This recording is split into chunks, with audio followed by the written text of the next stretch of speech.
The morning sky above the grand city of silver towers glowed softly as the shuttle from Earth landed on the wide palace terrace. The ship lowered slowly, its metal wings folding as it touched the ground.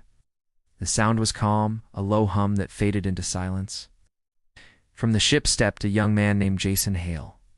He was tall, quiet, and carried himself with steady confidence. His dark uniform was neat, the emblem of Earth's blue star shining on his chest. Jason was sent as the representative of Earth to visit the great palace of the Sovereign Kingdom, an ancient empire that ruled huge parts of the stars. The palace guards greeted him with a bow. Their armor shone under the sunlight, clear and bright as glass. They led him through long halls filled with light and soft sounds from hidden fountains. Every wall carried paintings of battles, queens, and the long line of royal rulers. Jason noticed it all, but said nothing. His steps were quiet, his eyes calm. It was to meet the new ruler, that day Princess Alira, the youngest queen the kingdom had ever crowned. Only 19 years old, she had been praised as a genius of politics, trained since childhood to lead. The world spoke of her wisdom, her grace, and her proud spirit. Jason had read the reports, but carried no special expectation. He came not to flatter, but to form trust between kingdoms. When he entered the great hall, thousands of soft crystals glowed above him. The air smelled faintly of flowers. Courtiers stood in silence, their eyes following every move he made. At the end of the hall was the throne, a high seat made of polished white stone, carved with elegant lines and tiny silver stars. The princess sat there, still and composed, crowned with a simple gold band. Her hair was dark and straight, her skin fair, her eyes bright green. Jason stopped before the steps leading up to the throne. He bowed slightly, showing respect. Every movement of his hand and arm followed the strict ways of diplomacy taught to him on Earth. The princess looked down at him, her lips faintly curved. She was studying him carefully, as if weighing him on an unseen scale. "So," she said after a moment, her voice clear and smooth, echoing through the wide hall, "this is the human from the small blue world. They said Earth sends its best. Are you truly the best your planet could find?" The silence that followed was heavy.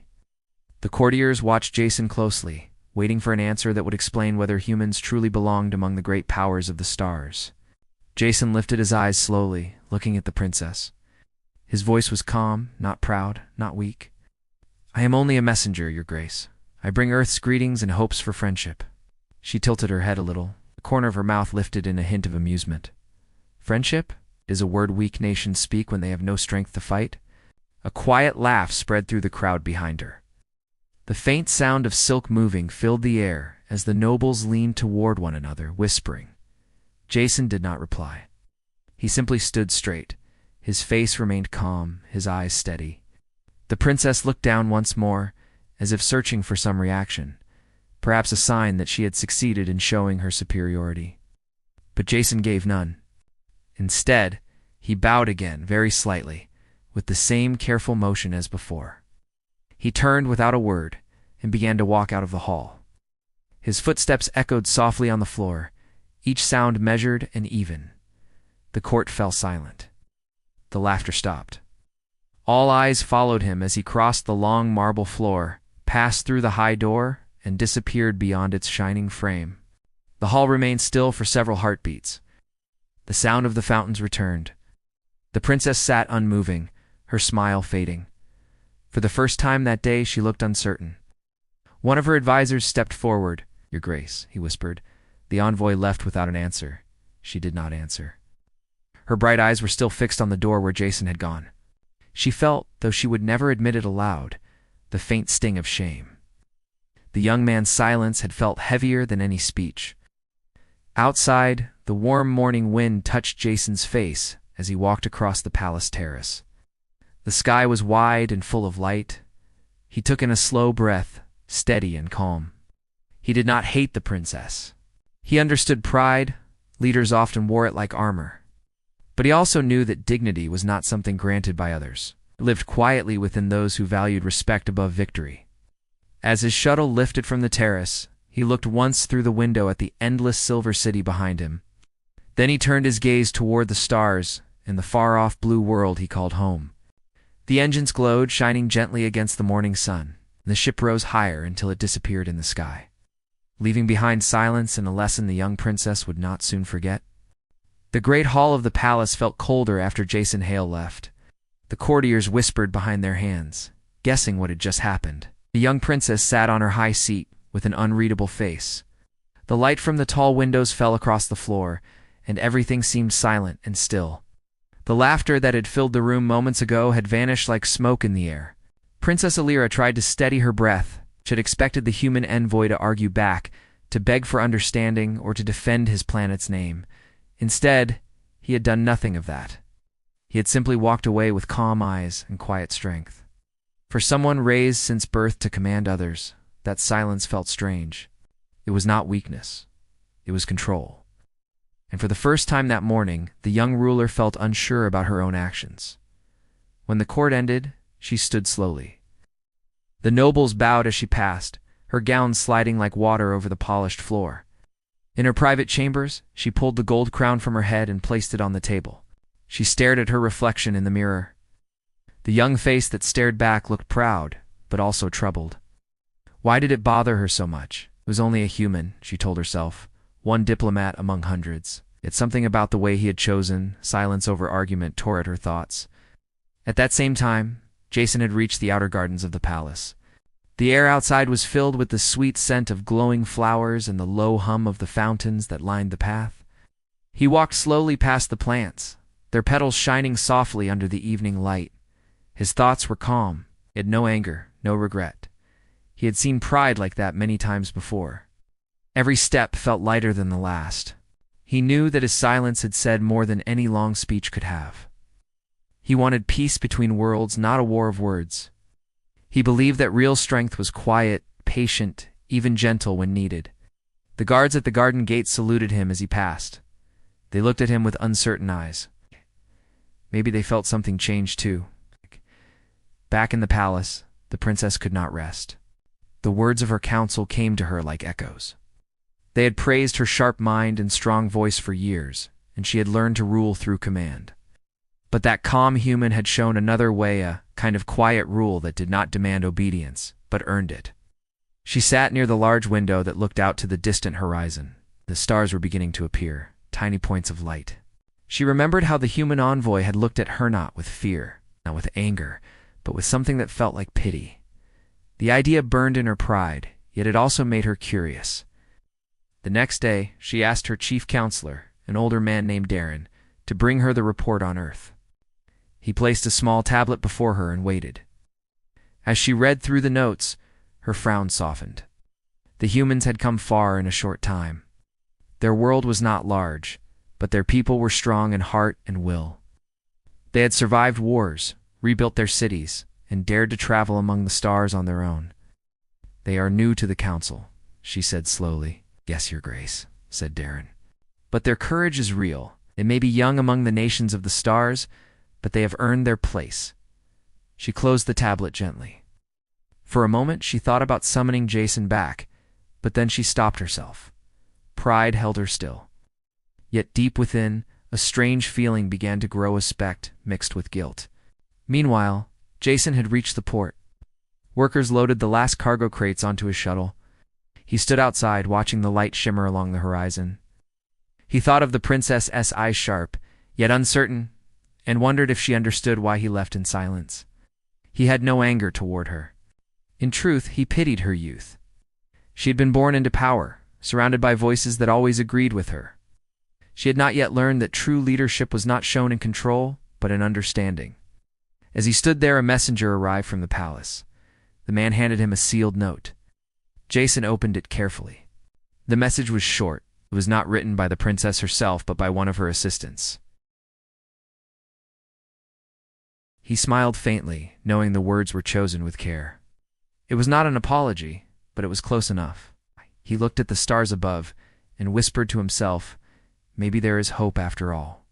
Then he folded the note, placed it in his pocket, and walked back to the shuttle. His steps were steady, his heart light. Back in the palace, Alira stood by her window again, looking out at the city lights. She wondered if the human would return, and if he would still bother to speak with her after what had happened. She felt something she had not felt before, a desire to make things right.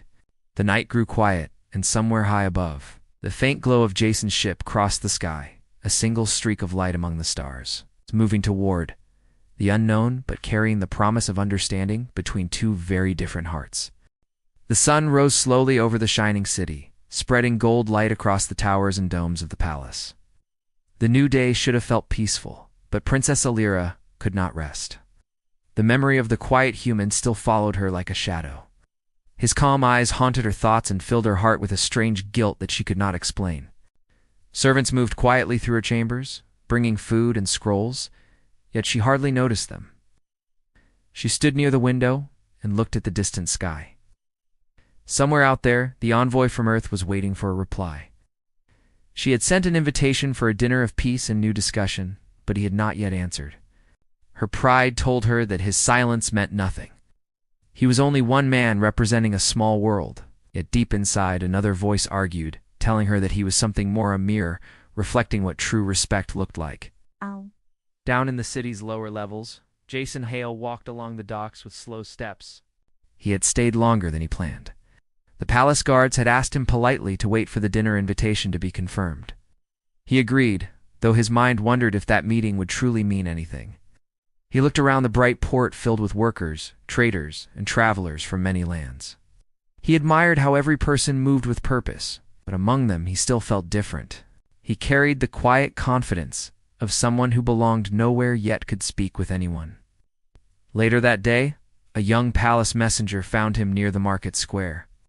The boy handed him a second note, sealed with the royal emblem. Jason broke it open carefully and read the simple lines. The princess requested his presence that evening in the grand dining hall. It was the same hall he had first entered, but perhaps tonight the air would not be filled with laughter at his expense. When the evening came, Jason returned to the palace. The guards who once looked proudly down at him now greeted him with softer eyes. Word of his silent departure days ago had spread through the halls. Many respected him even more for his patience. As he entered the hall, the first thing he noticed was how quiet it was. The crowd was smaller, just a few advisors and close attendants. The table stretched long, covered with delicate lamps that glowed with yellow light. Princess Alira sat at the far end, dressed in a simple blue gown. The pride in her eyes had softened, but not disappeared. When Jason approached, she stood and said, "Welcome, Envoy Hale." Her voice carried steady tone, not sharp, but controlled. He bowed lightly. "Your Grace," she motioned for him to sit. Servants brought food and drink, though neither the princess nor Jason touched much of it at first. For a time they both ate in silence. It was a quiet that held meaning, not awkwardness. Finally, she spoke, her voice low. "I have thought much about our last meeting," she said. "I may have spoken out of pride that day. You see, I was raised to fear weakness.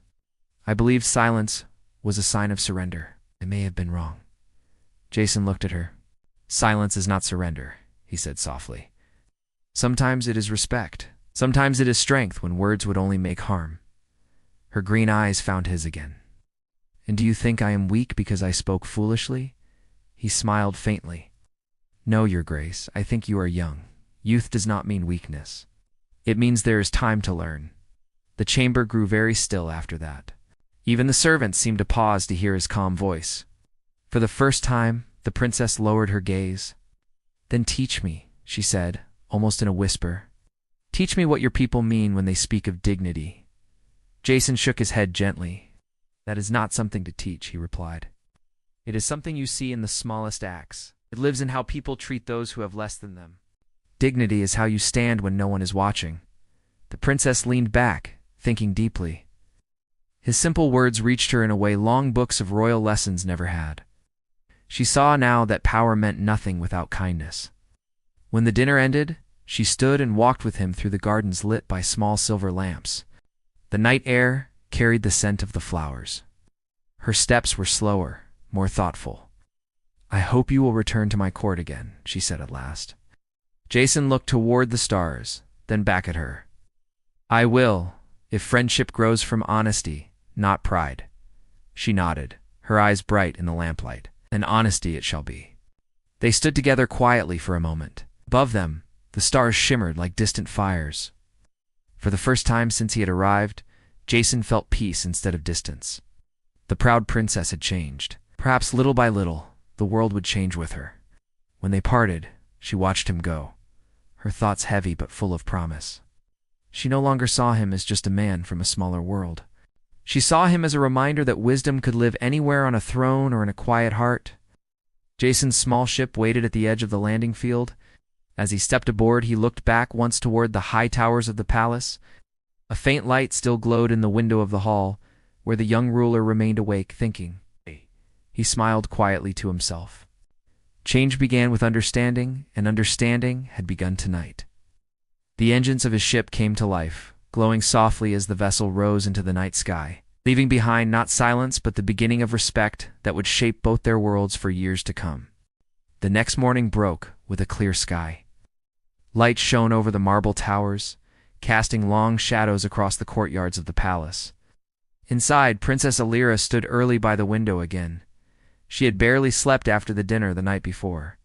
Her mind kept returning to the words of Jason Hale. His voice had been calm, but his meaning had sunk deep. She had spent years giving orders and expecting praise. Yet that night, for the first time, someone had not treated her as a ruler to impress, but as a person to understand. When the morning bell rang, she called for her assistant. "Prepare a meeting," she said. "Invite the council ministers and the human envoy." The assistant's eyes went wide for a moment. "Yes, Your Grace," he said, and hurried off. In the quiet of her chamber, Alira dressed in simpler clothing than usual. She chose no heavy crown, no layered cloak. She wanted to appear not as a young queen demanding power, but as a leader ready to listen. Down in the lower hall, Jason walked beside one of the palace guards. He did not know what the day would bring, but he had learned to expect the unexpected in politics.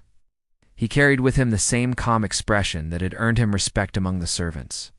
When he was led into the main meeting room, he found it smaller than the grand hall, but warmer in feeling. Sunlight streamed through the wide glass windows, falling across the oval table at the center. The princess entered soon after, her steps quiet and slow. Every minister in the room rose and bowed. She took her seat at the far end of the table and gestured lightly for all to sit. Then her gaze turned to Jason.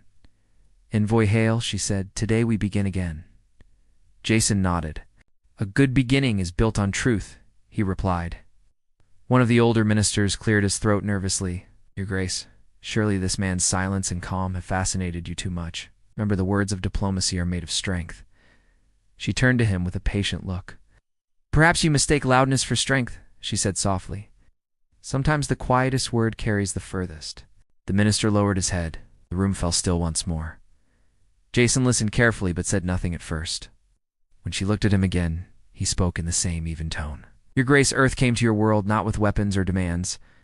We came with open hands. We wish to share ideas, not to rule. We ask for fair trade and shared learning. We believe both worlds will be stronger if we trust instead of fear." The princess leaned forward, her green eyes thoughtful. "Trade, learning, trust," she repeated. Simple words, but not easy to live by. Jason smiled slightly. The hardest things are often simple. Respect grows by truth and time, not by command. For a moment the sunlight seemed brighter, and a faint smile touched her lips. The ministers looked at one another. Some still doubted, but others understood that change had begun. After the meeting ended, Alira asked Jason to walk with her through the East Gardens. The sky above was a deep clear blue, and the flowers shone with morning dew. The air smelled fresh and new. "I owe you honesty," she said as they walked beside the fountains. "When I mocked you that first day, I did it because I wanted to prove my power. I thought if I made others small, I would seem great. But you made me realize greatness is not found in proving others wrong. It's found in proving oneself right by doing what is fair." Jason stopped and looked at her. "I have met many rulers, Your Grace," he said quietly. "Few have the courage to say those words."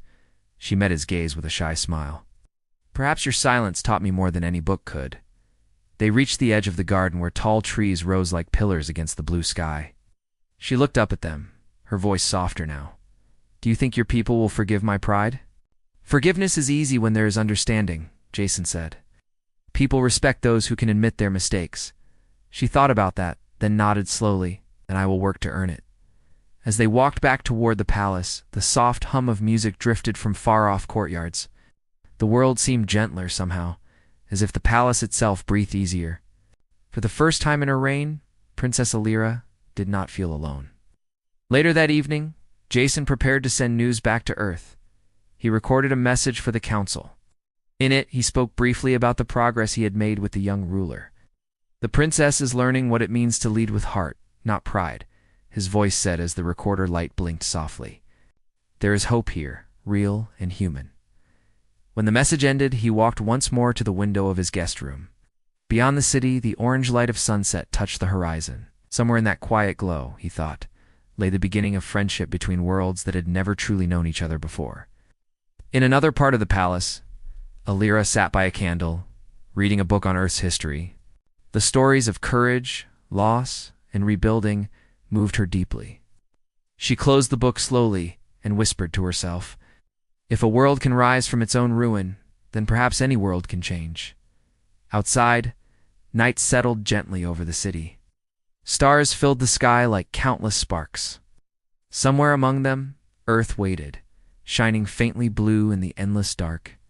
And in that vast space between, two people from different lands had found something rare, a spark of understanding strong enough to light the path ahead. Days turned into weeks, and the world around Princess Alira began to change in quiet ways. The hallways of the palace that once rang with proud laughter now echoed with talk of peace, trade, and friendship. The courtiers spoke more gently, and the servants walked with lighter steps. All could feel the difference, though none dared to speak too openly about it.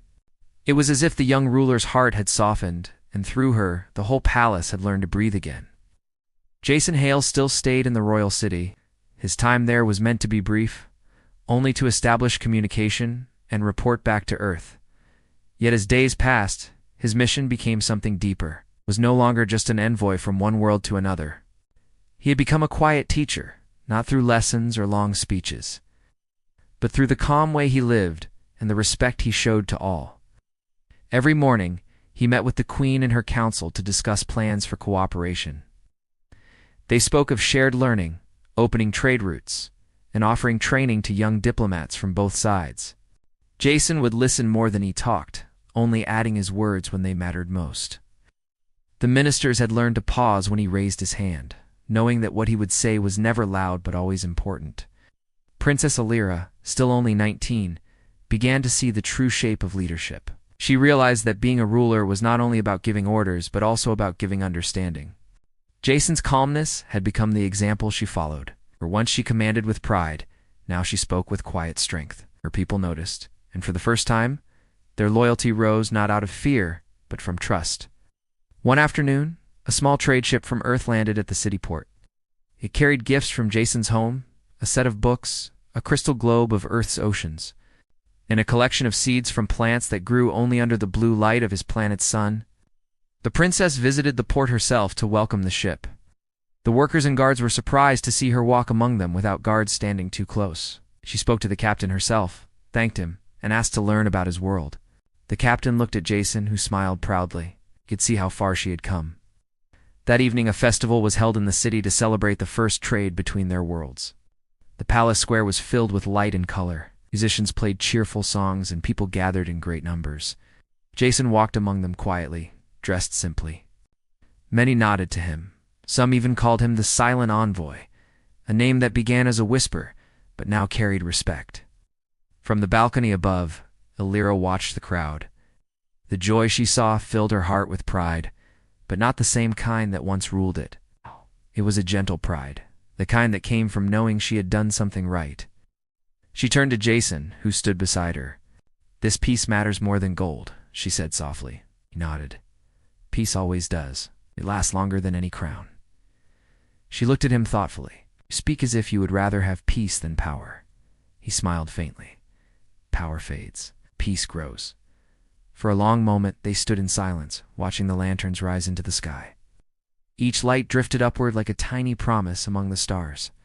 The people below cheered, and the air filled with warmth. For the young queen, it was the most beautiful night since she had taken the throne. When the festival ended, Jason prepared for his journey home. His mission was complete. When he told the princess he would leave in the morning, her eyes dimmed slightly. She had learned much from him, and now she feared losing that calm voice that had guided her. "In truth, I will miss your silence," she said with a sad smile. Jason bowed gently. "Then remember it, Your Grace. Let the silence remind you to listen, even when words try to fill the air." She nodded slowly. "If I forget." "Then look to the stars," he said. "Remember that another world listens to." The next morning the air was clear and golden.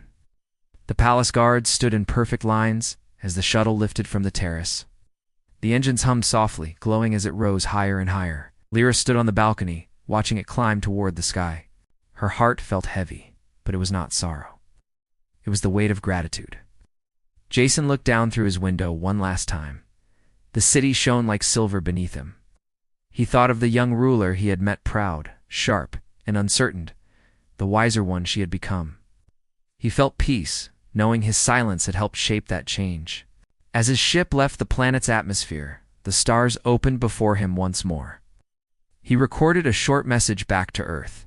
His voice was steady as ever. "Mission complete," he said simply. "We have found allies not because we demanded respect, but because we showed it. The future looks bright." When the message ended, he looked out the window again. The stars stretched endlessly ahead, and among them, he saw the faint glow of the world he had just left. It no longer seemed distant or strange, seemed connected, human in every way that mattered. Far below, Princess Alira stood on the balcony long after the ship vanished. She finally whispered into the morning air, "Good journeys, Jason Hale. You have left us better than you found us." The wind carried her words softly into the sky, following his path among the stars.